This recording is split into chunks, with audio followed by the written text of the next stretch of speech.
श्री गुरुवर श्री विद्यासागर जी महाराज जी के 3 कम 9 करोड़ मुनि राजाओं के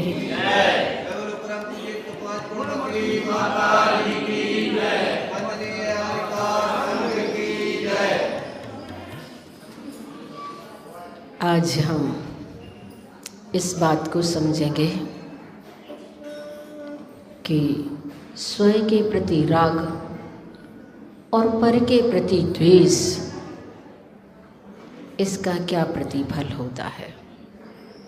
हम वास्तव में राग द्वेष की चक्की में प्रति समय पिस रहे हैं और शुभ अशुभ परिणामों को करके अपने संसार को बढ़ाते चले जा रहे हैं। यहाँ पर राग द्वेष करने वाला पुरुष क्या बिगाड़ करता है अपना, उससे उनको अकरणीय अर्थात न करने लायक जो होता है, उसी इस गाथा के माध्यम से आचार्य पूज्यपाद स्वामी बता रहे हैं। राग द्वेष द्वयी दीर्घ नेत्राकर्षण कर्मणा अज्ञानात् सुचिरं जीवा संसाराब्धौ भ्रमत्यसौ। यहाँ पर असौ यानी यह जीवाहा संसारी जीव, संसारी प्राणी संसार अवधौ संसार रूपी सागर में, संसार रूपी समुद्र में अज्ञानात् अज्ञान से राग द्वेष द्वयी राग द्वेष रूपी दो दीर्घ नेत्राकर्षण कर्मणा मथानी की रस्सी को खींचने की तरह भ्रमती भ्रमता रहता है, घूमता रहता है। आपने देखा होगा कि जब नवनीत निकालते हैं, दही का मंथन जब किया जाता है, तब मटकी को संसार का रूप दिया गया है और उसमें जो मथानी डाली गई है उसे प्रतीक रूप में जीव को माना गया है और उस मथानी में जो रस्सी होती है उसको खींचा जाता है। एक तरफ से खींचते हैं तो दूसरी तरफ से वह उसमें लिपटती चली जाती है, दूसरी तरफ से खींचते हैं तो इस तरफ से वह उसमें लिपटती चली जाती है, ऊपर से खुलती चली जाती है। तो जिस प्रकार से ये क्रिया होती है और वह मथानी उस मटकी में घूमती रहती है, ठीक उसी तरह से हमारा जीवन भी राग द्वेष रूपी लंबी रस्सी के माध्यम से संसार में हमारा भटकना जारी है। आज तक हम अपनी उस भटकन को रोक नहीं सके, उस श्रृंखला को तोड़ नहीं सके।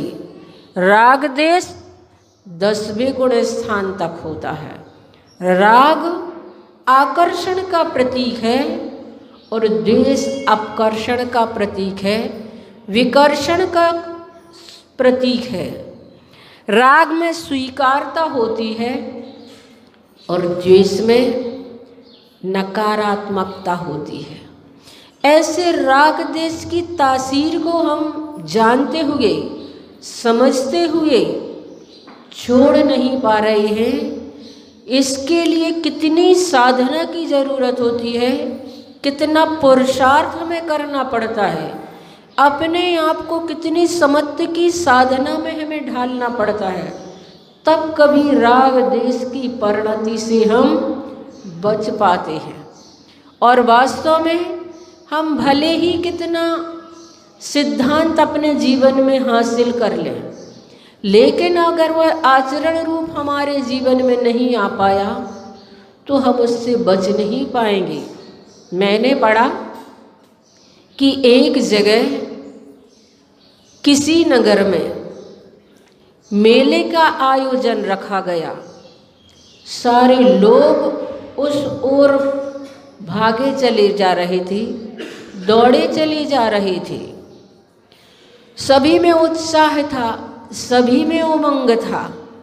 धर्म के प्रति भले ही थोड़ा बहुत हमारा उत्साह रहे, लेकिन लौकिकता में और भौतिकता में तो भरपूर उत्साह होता है। तो सारा नगर उस मेले को देखने के लिए चला जा रहा था। अचानक एक व्यक्ति कुएं में गिर गया। वह व्यक्ति चिल्ला रहा है कि भाई मुझे बाहर निकालो, मैं कुएं में गिर गया हूँ, मैं किसी तरह से यहाँ पर लटक गया हूँ। पेड़ों को पकड़ करके कुएं की दीवारों में छोटे छोटे पौधे उगाते हैं, उनको पकड़ करके वह लटका हुआ था और चिल्ला रहा था। चूँकि मेले का शोरगुल था, हो हल्ला था, सबको अपनी अपनी पड़ी थी। ऐसी भीड़ में, ऐसे शोरगुल में किसी की कौन सुनता है। उसकी आवाज़ किसी तक पहुंच ही नहीं पा रही थी। सब अपने अपने में मस्त थे, सब अपने अपने काम में लगे हुए थे।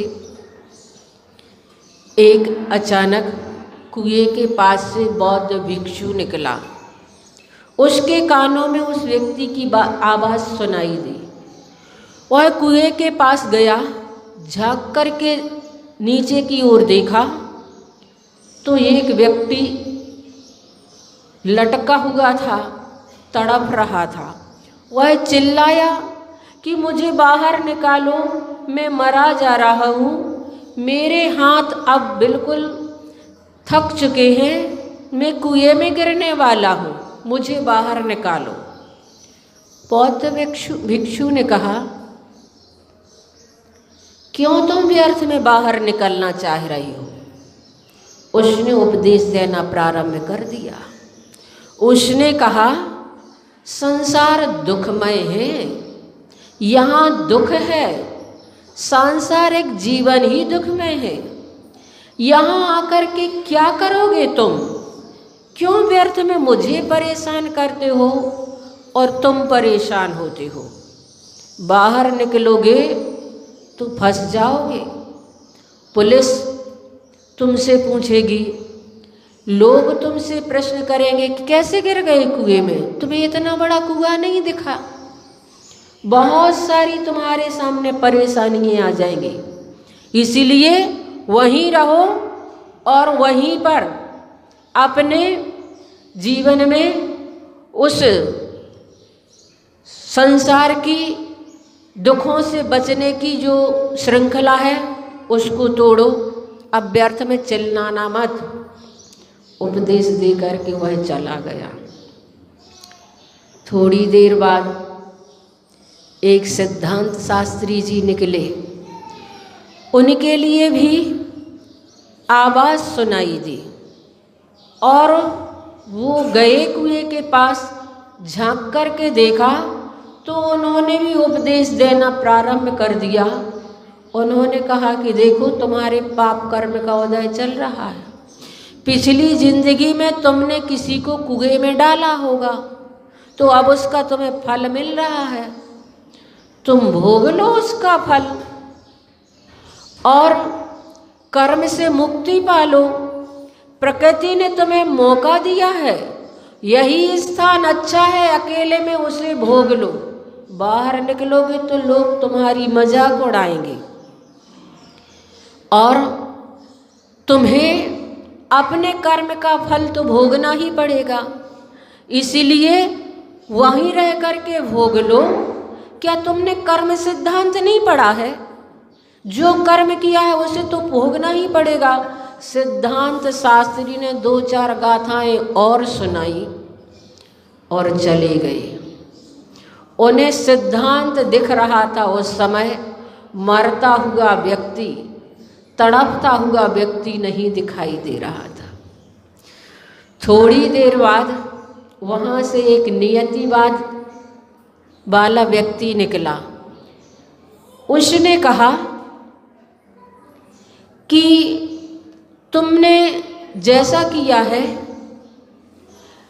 और जैसा होना है उसको कोई नहीं रोक सकता है, कोई किसी का कुछ कर ही नहीं सकता। एक द्रव्य दूसरे द्रव्य का कुछ नहीं कर सकता है। वास्तव में जो होना है वो तो तय है। आत्मा तो अजर अमर है, आत्मा तो मरती नहीं है। शरीर क्षण भंगुर है, शरीर तो छूटना है, आज नहीं तो कभी न कभी तो छूटना ही है। तो तुम क्यों इस बात के लिए नहीं जानते हो? तुम व्यर्थ में क्यों परेशान हो रहे हो? जो जो देखी बीतराग ने, सो सो होती होसी बीरा रे, अनहोनी ना होसी कभू, काहे होत अधीरा रे। क्यों इतने अधीर हो रहे हो? जो होना है, जो निश्चित है, वो तो तय है। अब क्यों परेशान हो रहे हो और दूसरों को परेशान कर रहे हो? वह नियतिवादी व्यक्ति उसके लिए इस प्रकार के उपदेश दे करके चला गया। चौथा व्यक्ति समाज सुधारक नेताजी वहाँ से निकले और जैसे ही उन्होंने सुना तो दौड़े दौड़े वहाँ पर पहुँचे और नेताजी ने अपना ही दुख व्यक्त करना शुरू कर दिया। भारत के संविधान में लिखा हुआ है कि प्रत्येक कुओं पर पाट होनी चाहिए, प्रत्येक कुओं पर दीवार होनी चाहिए। मैं कब से सरकार से मांग कर रहा हूँ कि यहाँ पर पाट बनवा दो, कुओं में दीवार उठवा दो, पर सरकार सुनती कहाँ है। अब खुलेंगी सरकार की आँखें। मैं अभी हड़ताल करता हूँ और हजारों लोगों की भीड़ इकट्ठी करता हूँ और प्रत्येक कुओं पर पाट बनवाऊंगा, दीवार उठवाऊंगा ताकि कोई मर ना सके। उस व्यक्ति ने कहा पहले मुझे तो बचा लो, बाद में हड़ताल करना। उसने कहा तुम्हें कैसे बचाऊं? तुम तो अपने आप को धन्य समझो, तुम शहीद हो। उसने कहा नहीं, मुझे बाहर निकालो, मैं भी आपके आंदोलन में सम्मिलित होऊंगा। उसने कहा तुम कैसी उल्टी बातें करते हो? तुम ही तो मेरे आंदोलन के प्रमाण हो, तुम्हें बाहर निकाल लूँगा तो फिर मेरे पास प्रमाण ही क्या बचेगा। इसलिए तुम ऐसे ही लटके रहो और मैं हजारों की भीड़ इकट्ठी करूँगा और लोगों को बताऊँगा कि वास्तव में किस प्रकार से ये सरकार करती है। और वह संविधान के पन्ने निकाल करके पढ़ता रहा, लोगों को इकट्ठा करता रहा, लेकिन उसे वह व्यक्ति नहीं दिखा। कुछ समय बाद एक जैन श्रावक वहाँ से निकले। उन्होंने देखा, उन्हें आवाज़ जैसे ही सुनाई दी, गए कुआं पर और उस व्यक्ति को देखा तो उन्होंने अपनी झोली में से रस्सी निकाली और कुएं में डाली। उस रस्सी को स्वयं उस कुएं में उतर गए और उस व्यक्ति को रस्सी के सहारे चढ़ा करके ऊपर ले आए। जैसे ही वह व्यक्ति बाहर आया तो कहने लगा कि आप बहुत महान हैं जो आपने मेरी जान बचाई। किन शब्दों में मैं आपका आभार व्यक्त करूं? मैं तो परमात्मा से प्रार्थना करता हूं कि हे परमात्मा, ऐसे लोग इस दुनिया में जन्मे।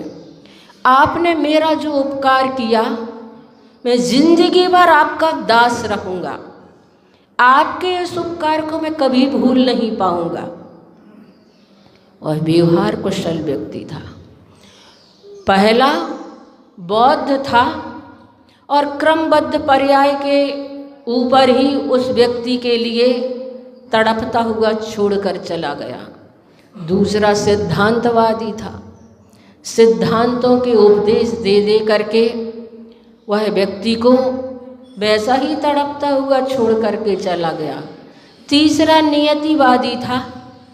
कर्म फल को भोगने के लिए उसके लिए वहीं छोड़ करके चला गया। चौथा समाज सुधारक, जो सिर्फ मान सम्मान की धूल को एकत्रित करने में ही लगे रहते हैं। लेकिन उन्हें मरता हुआ व्यक्ति नहीं दिखाई दिया। बंधुओं, इन सारे उदाहरणों से हमें समझ में आता है कि मात्र सिद्धांत को रट लेने मात्र से सत्य उजागर नहीं होता है। सत्य उजागर होता है आचरण से, सत्य उजागरण होता है अपने व्यवहार कुशल जीवन से। हम संसारी प्राणी हैं, हमारे अंदर राग देश की परतें ऐसी पड़ी हुई हैं। उन राग देश की परतों में आचार्य श्री ने कहा कि तुम राग तो करो, लेकिन राग अपनी आत्मा से ऐसा करो, बाहरी सारी चीज़ों से राग करना छोड़ दो। अगर तुमने अपनी आत्मा से राग करना शुरू कर दिया तो वास्तव में तुम्हारे जीवन में वह आचरण प्रकट होगा जिससे तुम्हारी ये संसार की भटकन समाप्त हो जाएगी। द्वेष हमने दुनिया से तो किया, लेकिन अपने पापों से द्वेष नहीं किया, हमने व्यसनों से द्वेष नहीं किया, हमने अपनी कसायों से द्वेष नहीं किया द्वेष तो सिर्फ दूसरों से किया। दूसरों के अच्छे कामों को देख करके हमारे अंदर द्वेष का परिणाम तो चलता रहा, लेकिन हमने अपने कर्मों से द्वेष नहीं किया। आचार्य श्री की ये व्याख्या वास्तव में मुझे ऐसी लगी कि हम राग द्वेष तो करें, पर अपनी आत्मा से ऐसा राग करें कि सारे जड़ पदार्थों से राग हमारा छूट जाए, भौतिक शरीर से हमारा राग छूट जाए, और जिन जिन को हमने सत्य मान रखा है वो बाहरी सारी वस्तुओं से राग हमारा छूट जाए। और द्वेष अगर हमारे जीवन में हो तो कर्मों से हो, हमारे पापों से हमारे जीवन में इस प्रकार से द्वेष हो ताकि फिर वह कर्म हमारी आत्मा के पास आ ही ना सके। तो यहाँ पर राग द्वेष द्वयी दीर्घ नेत्राकर्षण कर्मणा अज्ञानात्, बात कही गई है अज्ञान से इस प्रकार के कार्य हो रहे हैं। पंचमी विभक्ति का प्रयोग किया गया है। ये सारी राग द्वेष की जड़ अज्ञान है, और अज्ञान 12वें गुण स्थान तक होता है। क्षयोपशम जन्य अज्ञान 12वें गुण स्थान तक होता है। मिथ्यात्व जन अज्ञान पहले गुण स्थान में होता है।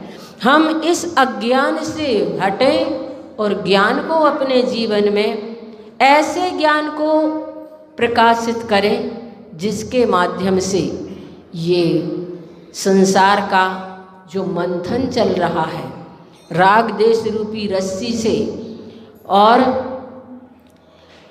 संसार का जो समुद्र है उसमें हमारी आत्मा मथानी का रोल कर रही है और उसमें घूम रही है। जितनी तेजी से हम रस्सी घुमाते हैं उतनी तेजी से वह मथानी भी घूमने लगती है।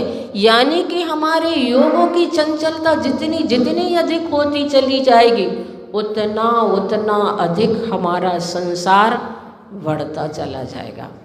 तो बंधु, आचरण को हम अपने जीवन में आत्मसात करके राग द्वेष की इस रस्सी को तोड़े ताकि हमारा जीवन सार्थक बने, सफल बने और अपने लक्ष्य को प्राप्त करके नवनीत के रूप में हमें वह केवल ज्ञान प्राप्त हो। 9 बार बड़े बाबा का जाप करेंगे। ओम ह्रीं श्रीं क्लीं मैं बड़े बाबा